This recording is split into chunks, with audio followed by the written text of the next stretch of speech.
So you're in quarantine now, back from Europe? Yeah, yeah. We're in Auckland City in quarantine, and while we were away, we got told that it went from 2 weeks to 10 days. So 7 days in managed isolation, and then we go home for 3 days of self quarantine kind of thing. So it's pretty cool. All right. Not long to go now. Nearly there. Yeah, yeah. Yeah. And how was it in Europe? It was first kind of tour in a couple of years for you with the Black Ferns. Yeah, it was awesome. Obviously the results weren't great, but to get amongst the team again and to travel, to do all of that again was really cool. It's been a long time since I played like international rugby since 2017. So that was a nice little wake up call. But apart from that, yeah, it was really, really awesome to get back with the girls, play some rugby. Although we didn't play the best rugby, we still learned a lot, I think. And personally, I've got a lot from that game. So yeah. And so were you girls with together for long before it, or how did that work out? We did 1 week camp 2 weeks before we traveled, and then we were just away for the 5 weeks that we were traveling. Our first week we had warm-up games against Wales and England under 20s, and then that was pretty much us for the whole tour. Yeah, yeah. And how do you find going back to 15s? Yeah, it's a lot of fun. It's definitely a change up. Like originally when I first did the switch between 7s and 15s, I was like, oh yeah, sweet, it's just rugby, it's the same thing, but it's not. It's completely different. Yeah. And every time I switch back into 15s or even back into 7s, it's like a whole mind shift. Just getting used to like the tactical side of it. Technically everything's the same, right? But tactically it's quite different. You know, with 7s, I pretty much just try and run as far as I can, whereas 15s, as a winger, you have so much more freedom and flow that you can kind of pick up on that you get to play wherever you want. That like I'm still learning how that works for me, but definitely transition is a lot. It's getting a bit better, but I love it because I learn so much every time. Yeah. And how does it work? So like, do you just jump between the 7s and 15s? Like there's a World Cup coming up next year, so you're kind of putting a bit of a 15s hat on now for the next while, or how does that work for you? Yeah, so we're lucky that both the coaching staff, they get on really well together. So depending on what their pinnacle event is that's coming up for either sport, like this year was 7s, we had the Olympics. So that was a main priority. And next year we've got 7s Common Games, 7s World Cup and 15s World Cup.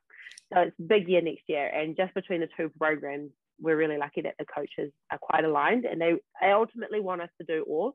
It just depends on how that works. And I think with 7s World Cup, it's in like August or July. And so the 15s World Cup is early September, end of September, October kind of thing. So they're still figuring that out. And ultimately, I'd love to play all three, but we'll see how that goes. Yeah. I think I need to go put my Northland jersey on. Should I go put it on? Yeah, go on. Why not? Yeah. Oh, nice. We got this celebration. Pretty cool. Nice one. Yeah, it's like an old school throwback kind of. Yeah, totally. Yeah, my buddy played 7s for Northland. He was like he had an Irish dad from Fangarai, and then came up for a season up where I'm from Ireland. Then gave me a bit of kit, so I was like, yeah, I like it. Ah, wicked, great work. Yeah. And how did you find going back playing with Northland this year? I loved it. Both my dad and his brother played for North Auckland back in the day, and I thought if I ever had a chance to play for Northland, it would be great. And with the postponement of Olympics and 7s Rugby World Cup last year, with the postponement of both those events, it kind of left a gap. We were free to go and do whatever we wanted. So I was like, yeah, if I have the chance to play for Northland pretty much in the middle of my career, then I'm definitely jumping on that. And I loved it. It took me back. Like I haven't played a lot of like club rugby or grassroots rugby, so it was really nice to kind of get that feel. It was my first full season of ITM, like provincial rugby. So it was really cool to play for home. But yeah, I got to live up home up in Northland for a little bit with that as well. And I absolutely loved it. It was the best. That's awesome. That's brilliant. And so you mentioned there like grassroots, like I saw that you were playing professional netball when you were younger and then kind of jumped across. But then I also saw you chatting with your dad saying that when you were a kid, you wanted to be the next, like the female Jonah Lomu. So how did it work? Like when you're growing up, was it rugby? Like, was that the kind of first thought when you were a kid? You want to be like your dad and your uncle? And Um, to be honest, my first thought was I wanted, like, mum and dad put me into track and field, like athletics, when I was younger. And I wanted to be the fastest woman in the world, like watching Olympics and com games and that. I wanted to be the fastest 100-meter sprinter. So that was like a big goal for me. And rugby was always around, dad playing rugby, and all his life, or all my life, it was just all about rugby. Every weekend, if the All Blacks were playing, whānau, family and friends would come over, and it was like nice connection time, and we'd have chips and dips and lollies and chocolate and everything. It was always like a big kind of event whenever the All Blacks were playing. So rugby was always huge in our family. But for me personally, originally I wanted to be like the fastest woman in the world.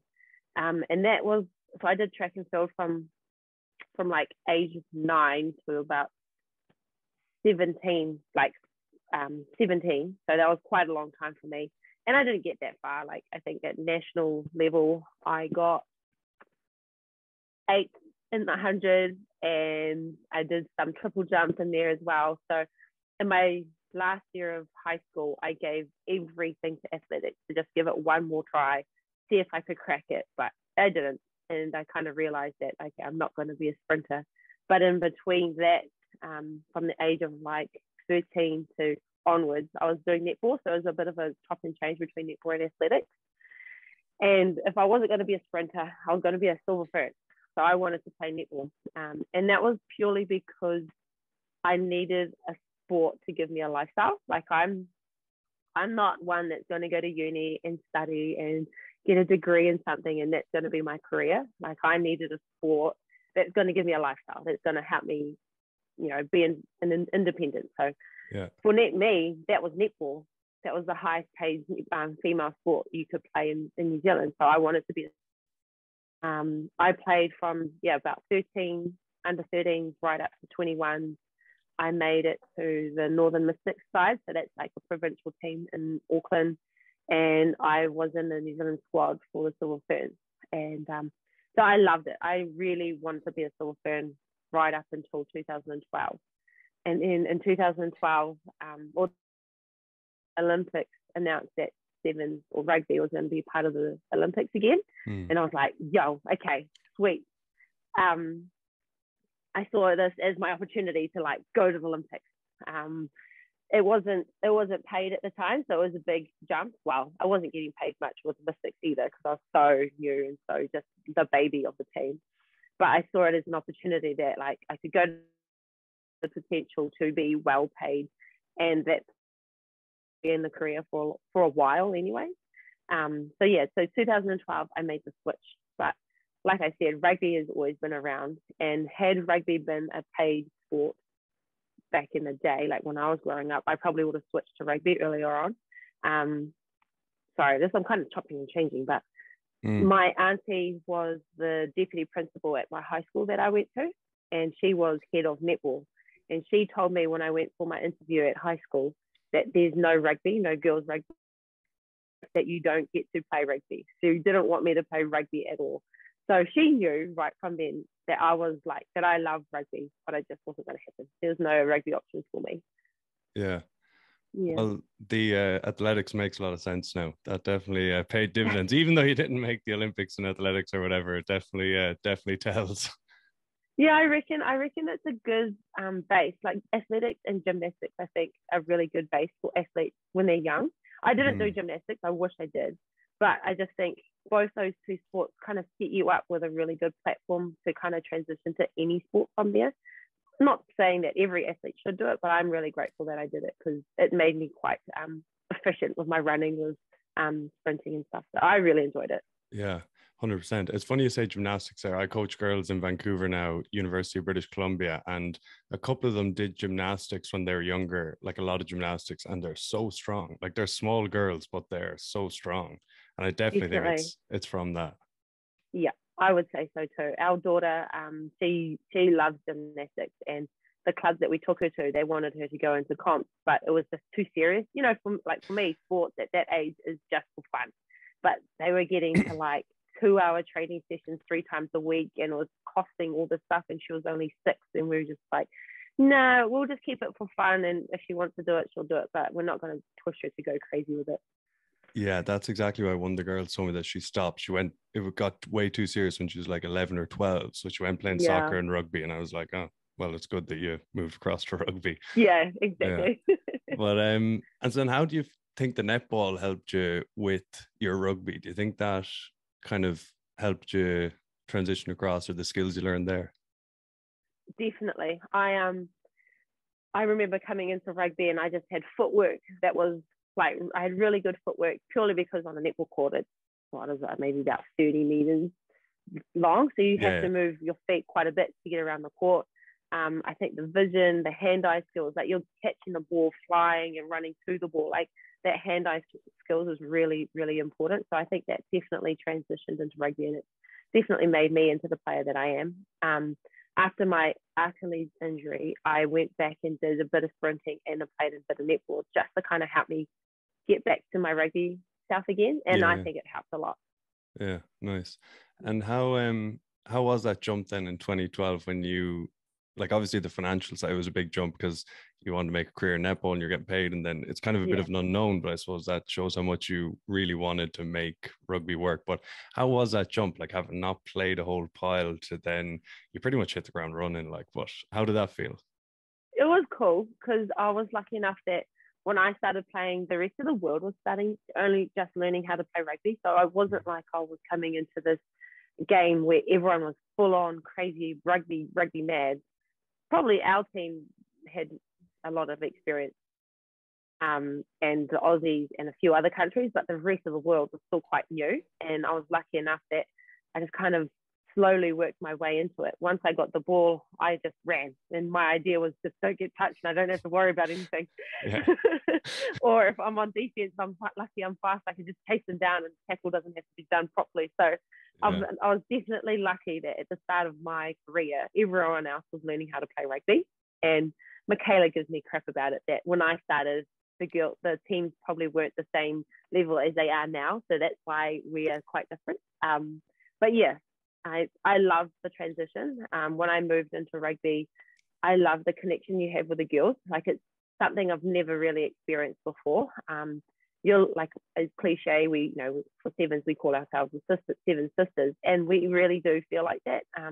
Now that we live together and work together in Tauranga all year round, you're in each other's pockets all the time, and you only do it and you only kind of stay with each other and stick to it if you genuinely like each other, and we really do. We love hanging out together. We have a wide variety of age groups from 30-year-olds to like 19-year-olds, and we get along really well between all of us. The environment, the girls, the atmosphere around it was what I fell in love with first before even playing the sport. That's awesome. So are you, the whole squad are like centrally contracted, are you, by the NZRU, and you all live in Tauranga? Is that how it works? Yeah, so in 2018, we became a centralized program, which meant that if you got given a contract, it was required that you move to Tauranga, and we all get paid through New Zealand Rugby. And however, for a few of us who lived in the smaller regions, not me, but some of the other girls, they lived in smaller regions like Otago, Palmerston North, like they lived in smaller regions. They all moved to Tauranga because that's where our coach, our trainer, our physio were, and we just wanted to be there. I think where they were coming from, they probably had 1 or 2 other girls, so they thought if we all come together, we'll have more numbers, we'll have the coach and we'll have the trainer first up. So I've been living in Tauranga since 2014, and the program became centralized in 2018. Awesome. So the dream paid off. You're full-time pro. Yes, yes, it did pay off. My mum wasn't too happy. Sorry. My mum wasn't too happy when I transitioned from netball to rugby. She wanted me to be a silver fern. She thought if I could have stuck at it for maybe 2 more years, I probably would have got into the silver ferns. But I thought, well, like I said, I'm starting. So if I had waited in 2 years' time, it would have been a lot harder to kind of transition when everyone else had caught up with the rest of the world had caught up to New Zealand. So I'm grateful that I started then, definitely. Yeah. And what does she think now, these years later, with all the accolades, medals, everything that you've got? What does she think about it now? Yeah, she thinks I made a good decision. Sometimes she's just like, "How did you know? How did you know that was the decision you needed to make?" I was like, "I don't know. I loved the idea.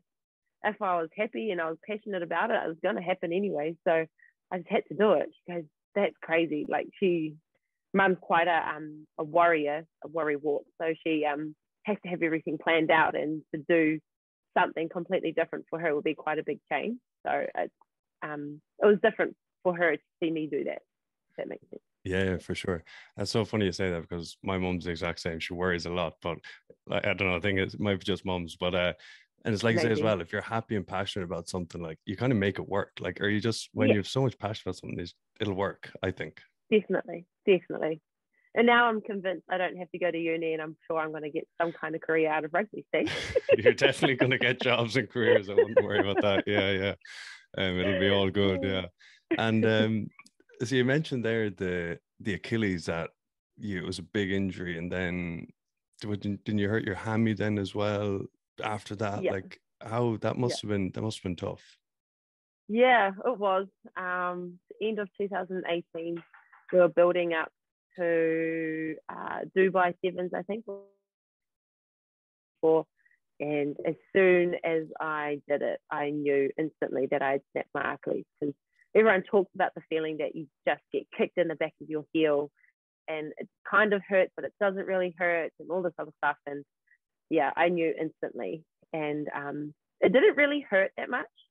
It was just weird, and I cried like a little baby, purely I think because of what I knew was coming. Like, Yeah. and then and then once I found out that it's like a 9 to 12 month rehab program, that was scary, because Olympics are supposed to be in 2020, and so the build up was all kind of like scary and all that sort of stuff.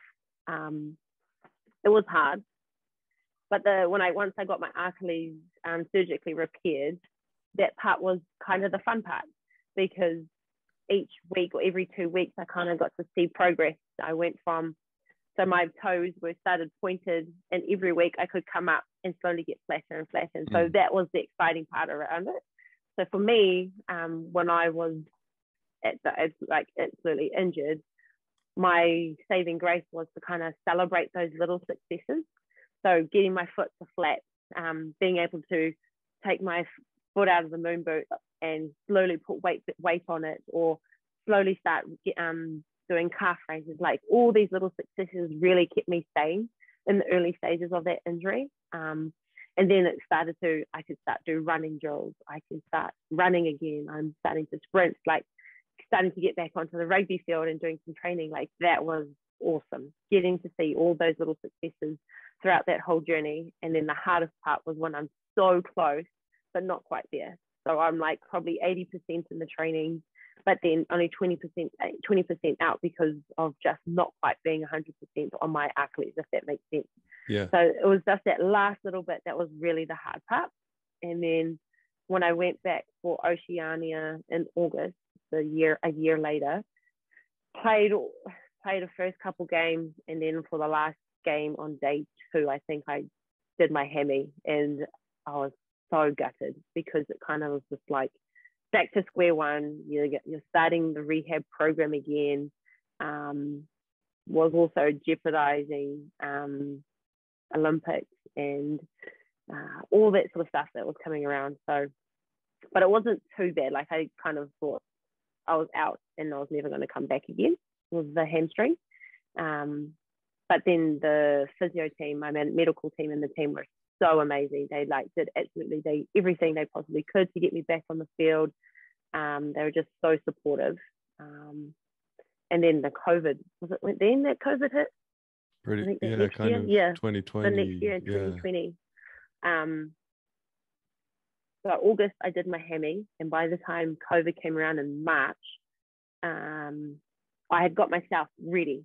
I'd done all my fitness testing, I'd done all my strength testing and all that sort of stuff. And I did a bronco during lockdown, and I got to my target, which meant I could go back onto the field. But there was no training. Yeah. And I was ready to go, but I wasn't allowed to do anything because I was stuck. I was so gutted. Yeah. And then it meant that I had to maintain what I have done to get to that point for the rest of lockdown, all by myself, with no gym equipment or anyone around to really kind of see it through. So that was scary and hard as well. But after that, it was pretty cool. Just got back into it and slotted in with the team again. Yeah, awesome. And you mentioned there, did you say during it there that you kind of thought after the hammy that you might not get back again or mightn't play again? Well, yeah, I thought that I had missed out on Olympics because I thought maybe it's, I'd torn it so bad that I wasn't going to be back for Olympics the next year. Oh man, even with the achilles, I was ready to give up. There were so many times I wanted to give up. So many times, like even I'd turn up for training, say I was about 50% at training, which meant that I wasn't running, but I wasn't in the training session. I was just doing like rehab running on the side. Once I finished my rehab running, I'd stand there and watch, and I just wasn't feeling it. I didn't want to be there. I didn't want to watch the team train. I didn't want to watch them play games. I didn't want to be there at all. So it was quite hard. And we're lucky enough that we had management that when I felt like that, I could really talk to them and be like, I'm done. I don't want to do this anymore. And they'd send you home, and they'd be like, just go home, have time with your family, have friends, have a break, and then come back when you're ready to go again. And it worked. So my partner, I'm really lucky. My partner, Renee, is, she's in rugby and stuff. So she knows what it's like to go through injuries with a few herself. So she's really supportive. And if it wasn't for her and the support team of our management, I don't think I would have come back, definitely, because there were times when I just wanted to give up. And then the hamstring happened, and then I really wanted to give up again. Yeah. Well, look, you pushed through. Yeah, we got there in the end. Yeah. And how was COVID then? You mentioned that. So like you got all the way back, and like you got your Bronco time, and you're ready to go, and you've been through it all. And then it's like, all right, the world's shutting down till who knows when. Like what? Like were the two of you training, or what were you doing, or how were you? How did you keep going? I was lucky enough that it was my partner, my brother, and my sister-in-law. We all, and my parents were all staying in the same house. And so every day we'd go out and train. And that was hard because it's so like boring training on your own. You're just running like Broncos or running 80, 60, 40s or whatever else. Like that stuff was so boring and hard. But we just kind of ticked through it, and we kind of came up with different plans throughout the week to tick things off. And by the end of it, I think we trained maybe 3 times a week, if that. Kept ticking over. To give us a mental break. Yeah. So last night I was coaching the girls, and there's a handful of them there hanging around after, and I said to them, hey, tomorrow I'm talking to Portia Woodman on my podcast, and all of them literally were just like, and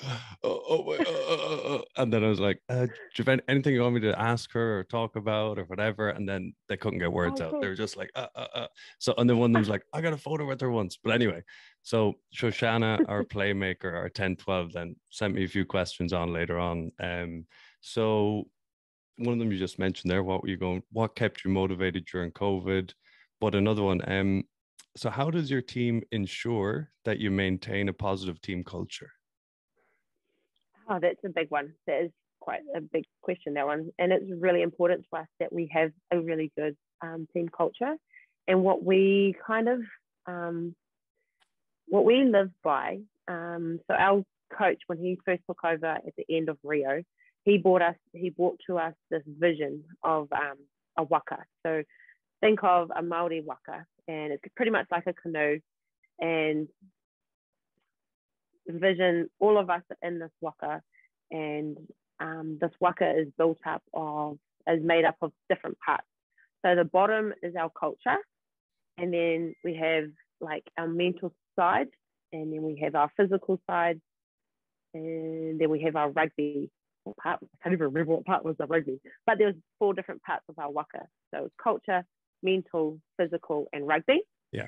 And at the back of the picture, there were the wake, when you travel in the boat, the wake that comes behind you. And so our coach kind of pitched it to us that wherever we go, and for us, mana can mean different things for different people. You're born with it, or you're kind of given it from people who have it. So for me, if someone was to say, oh, Portia has so much mana, it is, I'm proud of who I am. I have respect for myself and the things and everything around me. I treat people the way I love to be treated. Like all those kind of things is what I imagine to be mana. And so wherever we travel, we try to leave mana in our wake, if that makes sense. Yeah. And for us, it really worked for our team, because it got everyone thinking team first. What's gonna be the best decision to make our team leave mana in the wake. We also live by each person has a superpower, or everyone has a superpower on the rugby field. But for us, we use it as a taiaha. So a taiaha is a Maori weapon. It's a spear. After this, if you want to have a look it up, it's taiaha. It's a spear, and every person has that. And it's up to you to find out what your taiaha is. So what's your strength on the rugby field, so that when you get out on the field, we can all use our taiaha and work together in the same direction. Whereas if you have someone who has their own taiaha and they're trying to go this other direction, it's not going to work. So we live by those two kind of visions, that everyone has a taiaha and everyone's working to leave mana in our wake. And I think that was quite huge, because the management bought into it, and our leaders bought into it, and so did our players. And it kind of just kept everything synced between the three groups. And I think what we really do well with is that our management understand what it takes to be a player. So it's not just get out on the field, hit the line, you're going to run Broncos and train hard. It's, are you okay at home? Are you okay mentally? What actually makes you happy to play rugby?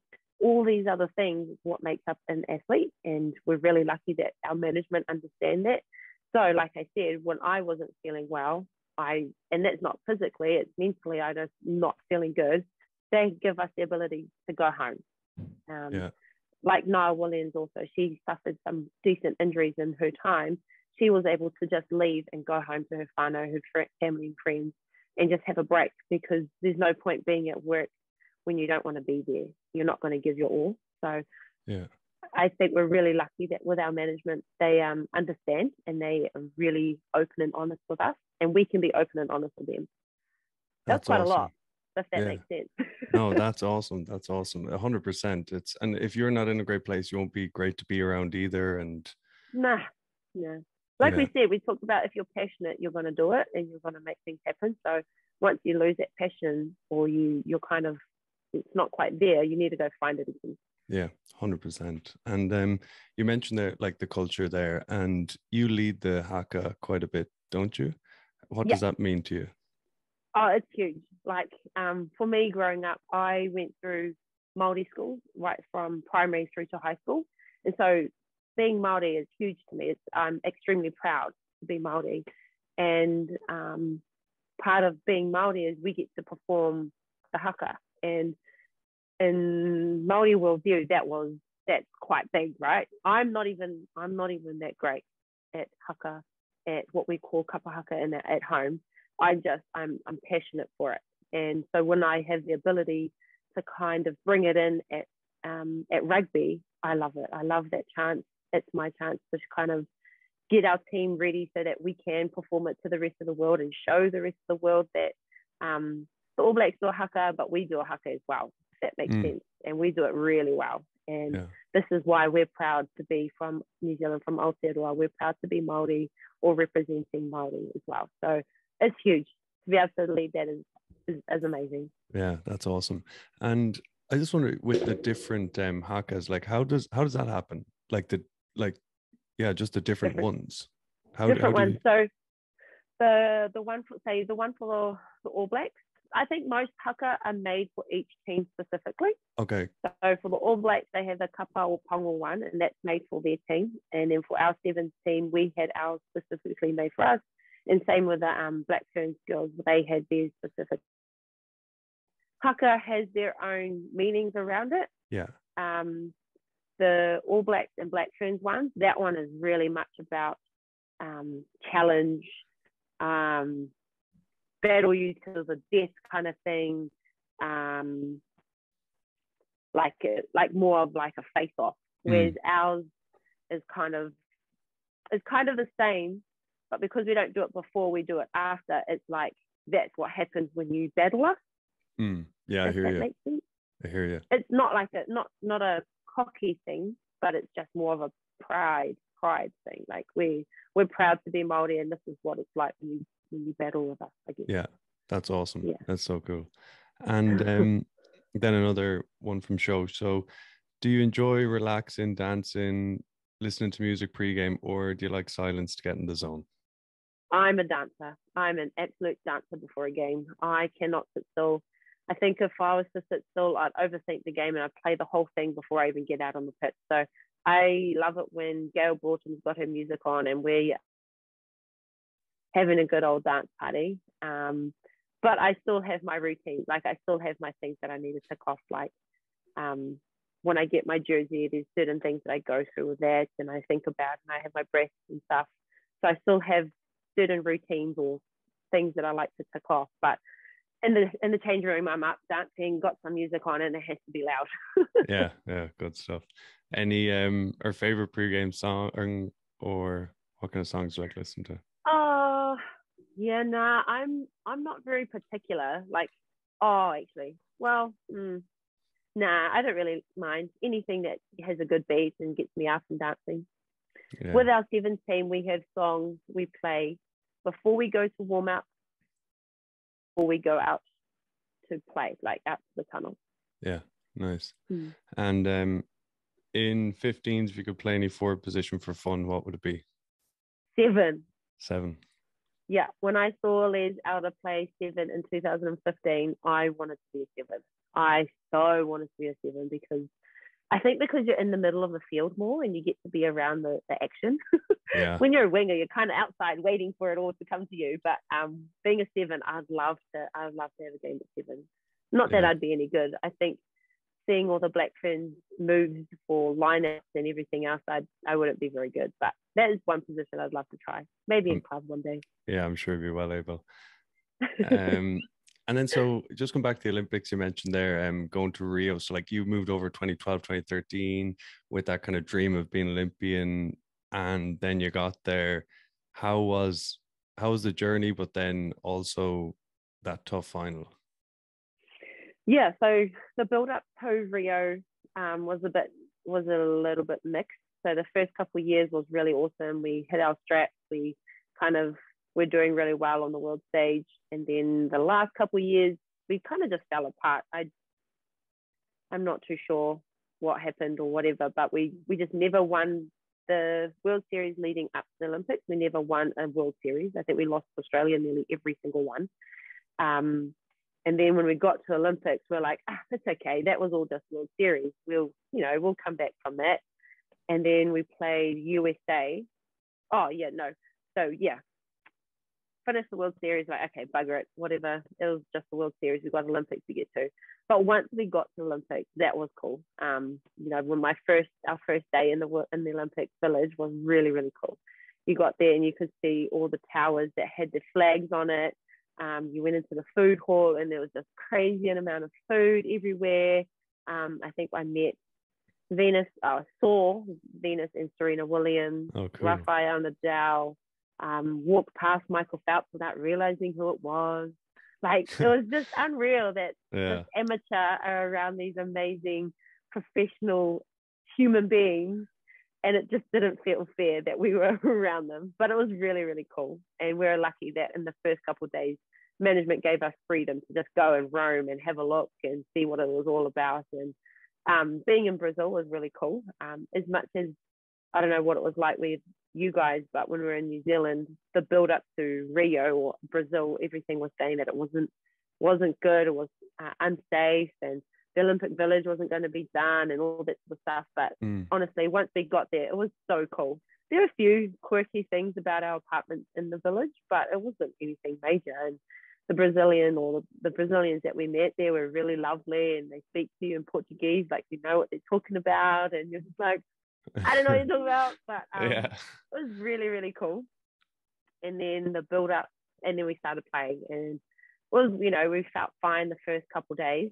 And then when we played our semi-final, I can't even remember, semi-final our game against USA, and it was such a close game. We kind of felt like we played our final in that in that game.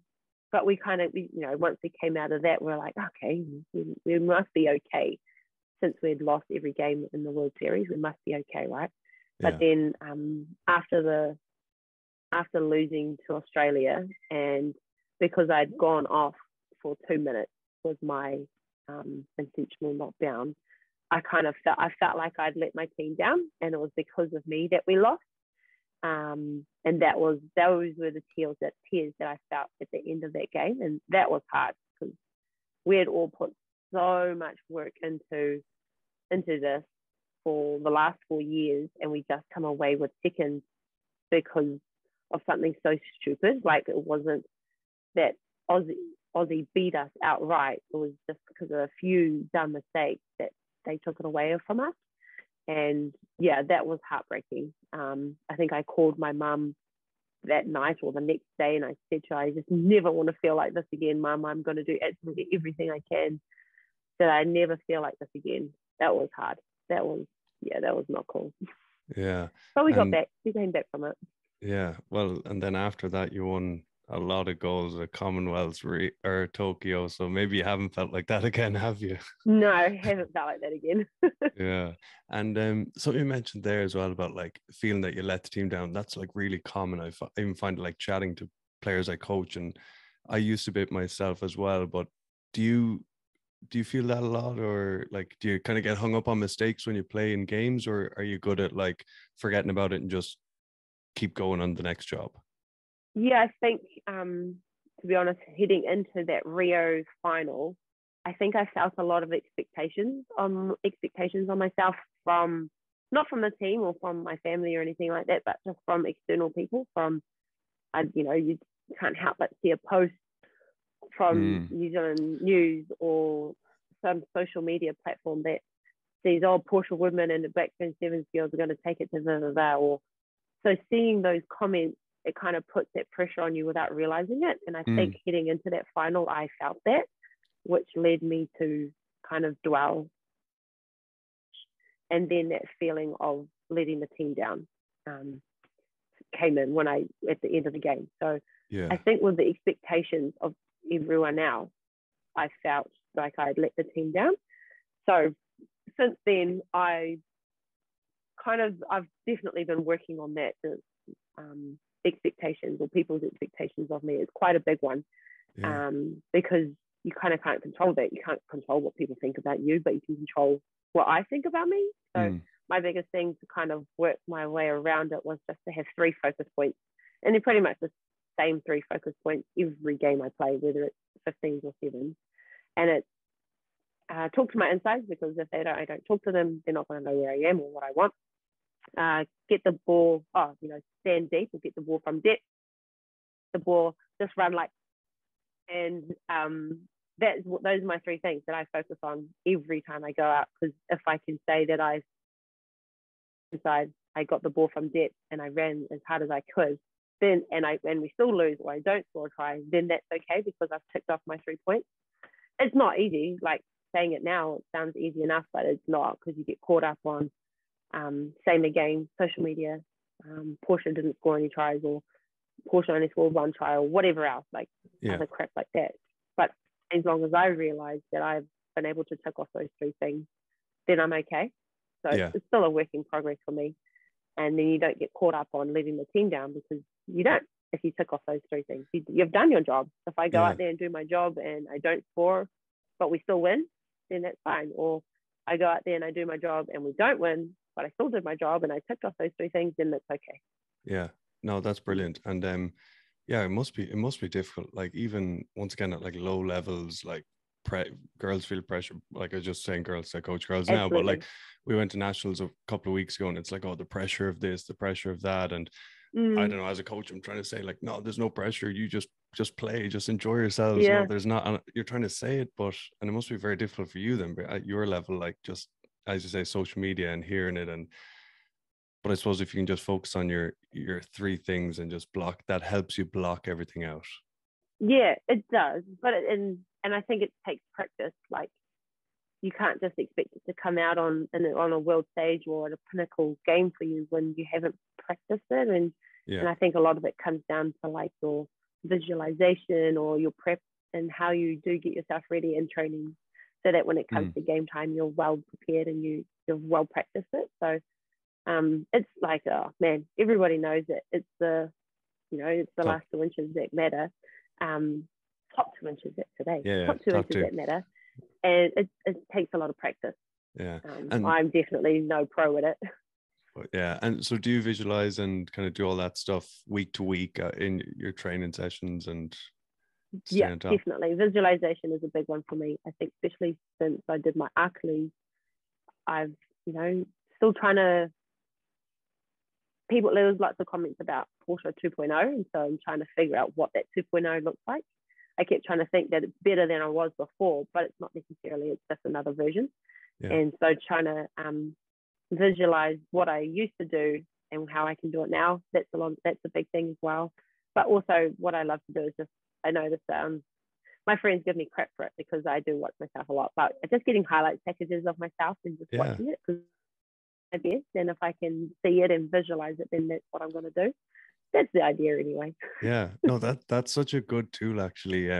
Having highlights of yourself, and to watch it before games to give you confidence, because everyone I find feel like falls into this like, oh, I'm no good, I'm not going to do well today, I'm and you get it in your head. Whereas if you can watch clips of you balling out, then you'll be like, oh, I can do it. You go into a game with some kind of confidence. That's not going to be a bad thing. Yeah, and it's not ability. Yeah, for sure. And if you could relive one day in your career, what would it be? Getting to the Olympic Village for the first time. I've never been asked that question. It's a great question. That was my first answer. So yeah, nice. Getting to the village, that was unreal. When we went and saw the McDonald's, you got free McDonald's as an athlete. Oh, that was cool. We lived there after we played. Oh yeah. That's it's funny. I was chatting to a buddy of mine who played the Irish Sevens in Tokyo, and I was chatting to him about different things or whatever, and he said the exact same thing. He's like, the food court. He's like, Moyle, you've no idea. The food court was unreal. It was so big. We could eat so much. Blah blah blah. Like I'm like, what's the best part? And he said that. That's funny. Yeah, the food court in Tokyo was a lot better than the one in Rio. But man, the food, like even Rio, it was like, I would say it was about 4 rugby fields long. It was so big. It was massive. Yeah. And then the one in Tokyo was probably like 2 rugby fields up top and 2 rugby fields on the bottom. Like it was so cool. Yeah. Yeah, that was unreal. Yeah, nice one. And how do you just take it like week to week, game to game, or do you set goals? Like I was just looking through all the things you've achieved. It's mad. Like, but when you were starting out, did you say like, I want to be World Player of the Year, or I want to do this, or I want to do that, or how do you set goals along the way to keep going? Or do you? Sorry. I think my goals are more like just trying to make different teams. So, for me, next up is the Commonwealth Games team. So for me, it's just trying to aim for that. Yeah, and just have fun and just play and just do your thing. Those accolades are just the bonuses. I don't ever think of those things. They're just the cherry on top for me. Yeah. Because of my team, that's why we get them. Yeah, for sure. And how does it feel? This might be a bit awkward or whatever, but how does it feel being like a role model to like so many players? Like, as I said just at the start, I was just mentioned to the girls, like a handful of them, they like literally like couldn't talk. They are like, oh, but like, how does that feel? It's weird, but it's something I've definitely gotten used to. How can you get used to it? I don't know, but you kind of do realize that you are a role model, and that's really cool because like when I was growing up, I had Jonah Lomu and my dad to look up to. Well, dad's always my inspiration, but for rugby players, I didn't even know who the Black Ferns were. I didn't know who was in the team. I didn't know who was the captain. All I knew was that they were the best in rugby. They've won like 4 World Cups, and then team name was the Black Ferns. I didn't know anything. So to realize that I'm an inspiration for the girls at home, let alone the girls around the world, is pretty cool. It's pretty cool. I don't take it lightly. I really it's an honor to do that. I have a 9-year-old daughter, and she looks up to our girls. She watches our games on repeat, and she's really, really cute when she does. And she does it in her own time, and it's not like we're forcing her to watch it. She picks it herself. So, and it's really cute thinking that she's inspired by our girls, and she's in a little under nine all girls team as well, and thinking that they're potentially in the next 10 years going to be Black Ferns Sevens players. Like, it's really, really cool, really, really cool. And if we can have some impact in their lives, that's a dream come true. Yeah, that's awesome. Well, hey, fair play, and with everything that you're doing and getting back and the Olympics and all that. And thanks so much for your time. I really, really appreciate it. It's been brilliant chatting. No worries. Yeah, it's been awesome. It's been a good chat. Thank you so much for having me.